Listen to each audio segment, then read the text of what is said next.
What's up, Data Fam? Welcome to video number 2 of Data Doctor. We've been covering an end-to-end analytics project. In the previous video, we extracted raw data and loaded it to Snowflake using Airbyte. This video, we were scheduled to cover transforming our data using dbt, but instead, this video is going to become a prequel to the transformation video because I want to let you know about a new platform that I've been using called Y42.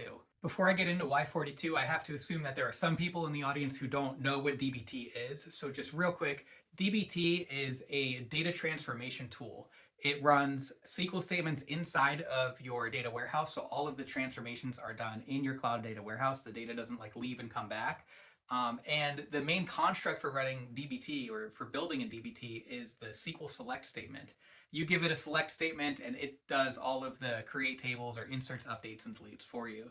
dbt is really becoming the de facto way of doing transformations inside of your cloud data warehouse. Okay, so now we get to move on to what is Y42. Well, Y42, in my opinion, is the most exciting startup in the modern data stack. And why do I say that? Well, for a number of reasons. So the first reason is because they're stuffing so much into the platform. So we have our extract and load piece, we have our data transformation piece, we have our data catalog piece, we have our governance piece, and we have our Git integration all in one platform. We're not only version controlling our code in Y42, but we're actually version controlling our data.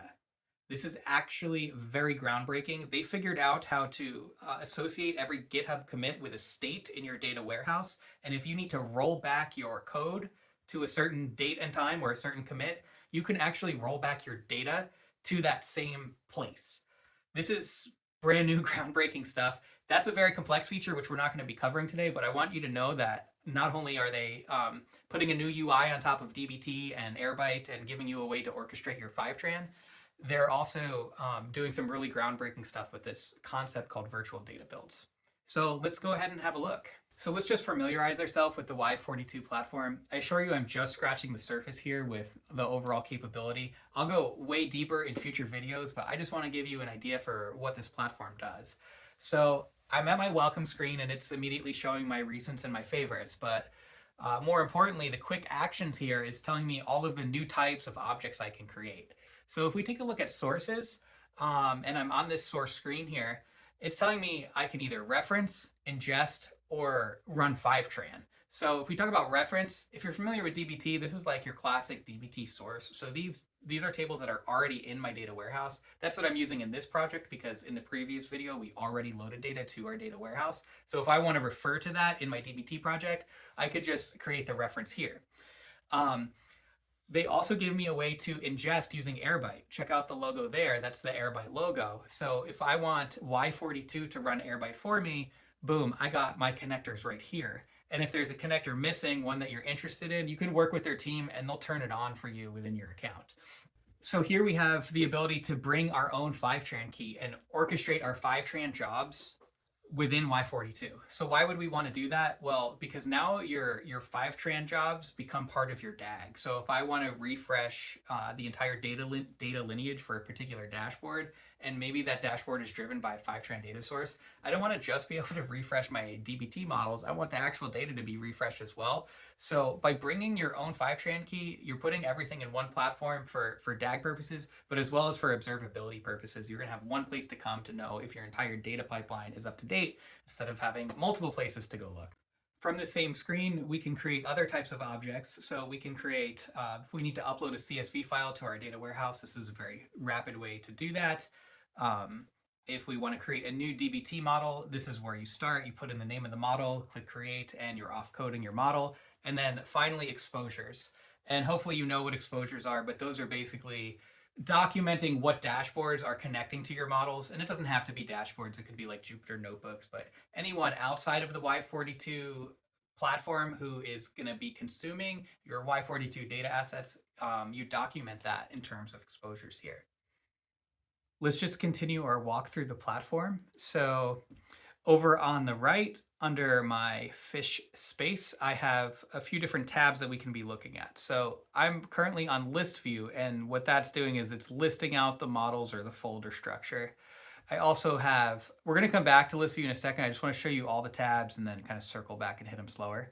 So I have my lineage view. So this is the DAG. If you're not a DBT person or you don't know DAG, that's directed acyclic graph. And that's basically your data lineage all the way from dashboard and everything that might be used within that dashboard. And then here quickly, I have my code tab. This is going to pull up Visual Studio Code right within Y42. So if I want to edit my project.yaml file, for example, which I've done here, or if I want to edit any other file, that's done on your code view. Let's just circle back to list view real quick and just take a look at one of these models. So here we have the song stats model, and the first screen that you're going to come to when you click on the model is the columns, and this is where you're documenting your columns and also editing the documentation at the same time. So we no longer edit YAML files. We have a much faster way to do documentation and create tests. So if I want to say that the song, this is the song name in this case, has to be unique, I could boom, just right there, create a test for it. I didn't even have to type anything. My fingers didn't leave my mouse. If I want to create a tag for a column, which we're not doing in this project, or describe a column, I could just do it right there and boom, my documentation is up to date. I am in this project tagging all of my models, and you'll see why later when we look at our health dashboard. I want to see all the tags in that dashboard. Table tests I'm not using, but I could just show you an empty dropdown real quick. So if I wanted to put a test on the entire table, I can do that. And you can, of course, write custom tests because it's DBT. And then finally, here's the definition of the model, the SQL statement for the model. And you can edit the code right from within here. I don't need to go into the code menu over here, the navigation sidebar. And there's a few really neat things that I do want to point out here. So first of all, any model which I'm referring, if I hover on it, so let me just say, if you don't know DBT, this ref thing might look a little funny, but this is just how, if you saw, little digression here. If you saw on the Lineage tab that it's building a graph for me, the reason why it's able to do that is because I always use the ref function, which refers to a previous model in the chain. Until eventually I get to my sources, then I use a function called source. So a little bit of an explainer there, but again, this is not a DBT how-to. So let me come back to my query and just circle back to what I wanted to hit on here in the UI, is that when I hover on a table that has a ref, this, unfortunately, it's not coming close to my mouse here, but here I'm getting the metadata for the model that I'm referencing. So I'm referencing a model called fish sets, and I'm getting the documentation popping up in a tooltip for that model, which I'm reffing. So how useful is that? I mean, just think about if you've developed in this way before, and now you can actually see like what these tables are.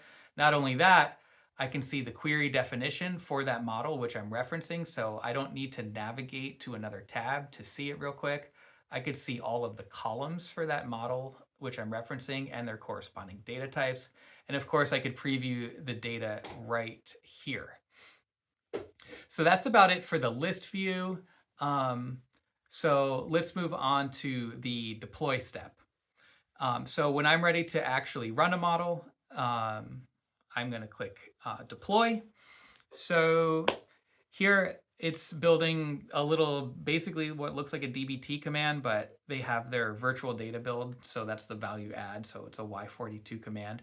And here is, if I were to build now, it would just start building down here. But what I want to point out in this screen is something that's completely unique to Y42 that you're not getting in any other platform, which is that I'm getting a list of every build I've ever done in this platform or for this project.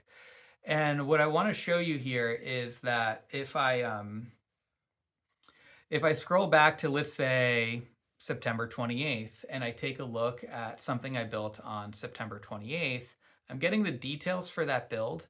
And here's the table that got built. If I drill into this table, I can actually see the details of, at that point in time, what were the columns that existed, what were the tests that existed on that table at that point in time, and actually literally what was the data at that point in time.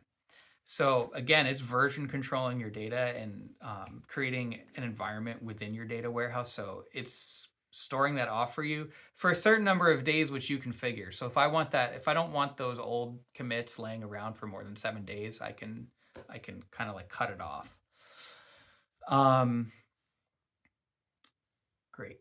Okay, so let's just continue walking through this little drawer here. So here I have my build scheduler where I can use the UI to create a schedule in a very intuitive manner. So just fill out the boxes and boom, you have a schedule. And then if I want to get alerts in case of schedule failures, you can do that here. So this is, you don't normally alert yourself when data is ready. You only alert it when it's failed, but I'm just testing things here, so that's why I have that set that way. And very notably here is if I make a change here, it's version controlled. And if I actually add my schedule, that's version controlled as well. And if I want to get a new schedule from dev up to prod, I'm now doing that through a merge request as opposed to just like developing my schedules directly in prod. So this is actually unique to Y42 that your deployment is version controlled along with your code. In dbt cloud, your code is version controlled, but your deployment environments and your schedules are like considered completely separate. That's managed kind of by the app, but it's not managed in version control whatsoever. These little screens here become YAML files, which are very easy to version control. So that's how that works. I think that's about it for this deploy drawer here.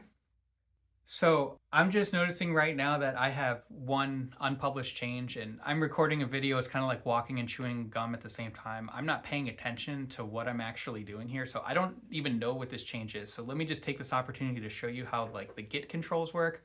So I'm going to click on this and then I'm going to click on the file. I added a unique test to a song, but let me just show the side-by-side view, which is the way that I like to look at it. And it says before there was nothing here between lines 8 and 9. And now I've added this test. Okay, that test we said was completely unnecessary. So I'm just going to go ahead and discard all changes. And then we can move on with our demonstration. I'm going to go into a little bit more of the Git controls maybe in the next video where I'm actually going to merge onto main once it's all said and done. So we can take a look at that next time. So let's continue on to the Lineage view. So the Lineage view is pretty hot. It's missing some features like so just right off the bat, I'll talk about missing feature. I want to be able to right click on this and say refocus on node, just like I can in dbt cloud. And it will basically do this where now everything is in purple if it's used. What I really want is just everything else to go away. So it's like basically that model with a plus on each side of the model name. Anyway, I'd like to be able to reduce the amount of clutter here by refocusing on a particular node. And unless I'm missing something, I don't see a way to do that in this platform. But let's talk about all the good stuff that I love about this Lineage view. So one thing right off the bat, so I can actually see the columns without going to a different page. This is completely unique to the Y42 platform for now. There's something like hovering up on my screen. Okay, good, it's gone. So boom, I can see what all of my columns are just by clicking on them. And it's really neat how this app is just like drawing. It's a really beautiful, fun to use interface here. And also I do want to point out that as I click on different models in the DAG, my build command is keeping up with what I'm clicking on. And in case it's not clear by looking at it, if I say visualize DAG, this is like before you actually click build, you can say visualize DAG to say, what am I about to build? Well, in this case, I'm only about to build this one model called setlist. So if I actually put my selector plus sign here and now say visualize DAG, I'm now going to I'm going to build set list plus everything that came before it, everything that was upstream. And not to be too redundant and boring here, but if I put my selector on the other side, I can now visualize the DAG here. Okay, and now I can see all of the downstream objects as well. And if I click build now, I know exactly what's going to get built. Kind of similar to what I was saying, like it would be cool if I can right click on this and shrink the DAG. I'd actually really like to be able to do that within Lineage view. Anyway, onto the code view. I kind of showed this briefly. I don't think that there's too much more that I'm going to show in this code view. Other than that, I do want to point out that my favorite feature from that other SQL editor, which we were just looking at, is also available here. So if I drill into my DBT projects and look at this SQL file, if I hover on this, now this tooltip is popping up exactly where I would expect it. In the other screen, it was like a little bit broken or something, but you know, they'll fix it. So here again, now in a very obvious way, I'm getting the documentation that I have for the model that came before it. I'm getting the actual query of the model that came before it, the columns of the model that came before it. So I really love this feature. So that's about it for the code view. Now let's move on to asset monitoring. This is the health screen. So there are a few notable things to point out in this asset health layout here. So first is the layout itself. So we have the type of object that it is. So the tables, those are my sources, tables that already existed in my data warehouse. We have the tier. So I think I said before, tier 1 is the stuff that's used. Tier 3 is the stuff that's not. I have all my tags, so I can very quickly see if it's a staging model, an intermediate model. So this is all that documentation that we've been working so hard to keep up to date is really paying off here on this asset health screen, because what we can see is the health of each one of those assets is green. So that's really wonderful to see. Then drilling into the particular assets here. So if I look at my my artist asset, I can see every build that's ever happened for that particular asset from right to left. And if I want to click, let's say, just on one of the older ones, just to see what it would look like, here I have all of the columns showing up. I can see that there were 2 tests that ran on that model, and both of those tests passed. That's wonderful. And if I click on the data screen, thanks to the virtual data build technology, I could see what the data looked like on this particular date, on the October 6th date. So that's really cool, that I could see all of my build history in one place, asset by asset. I don't have to go digging through the build app drawer to find out. Then I'm going to actually show you one of my favorite features here that really ties together this virtual data build concept, is that when I switch over to my main branch, keep in mind, each branch is its own environment inside your data warehouse. So now I'm able to monitor branch by branch or environment by environment the health of that particular branch. So here, main is a little bit outdated. I haven't updated it in like 12 days because I'm working on a different branch. But you can see there's only 12 assets here. It's not as well documented.